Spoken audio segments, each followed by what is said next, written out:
Janine Gutierrez on portraying Iris Benavides' role. Hello mga kachika and hello po sa lahat ng masusugid na manonood. Welcome po muli sa aking channel.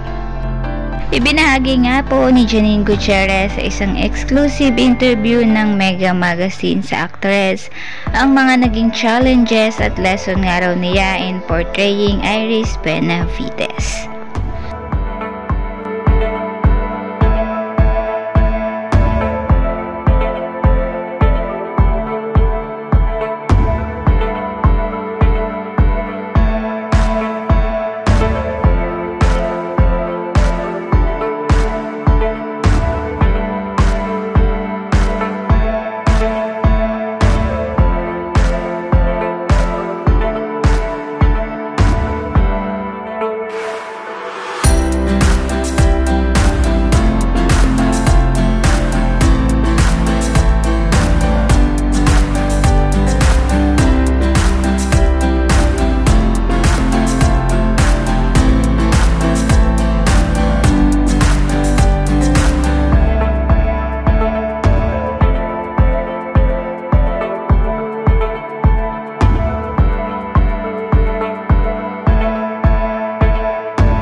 Doc, gusto ko lang malaman kung totoo ba yung mga kasabihan. Totoo bang buko juice ang gamot sa UTI? Totoo bang bawal kumain ng maasim kapag may menstruation? Nakaka-hyper ba ang sugar?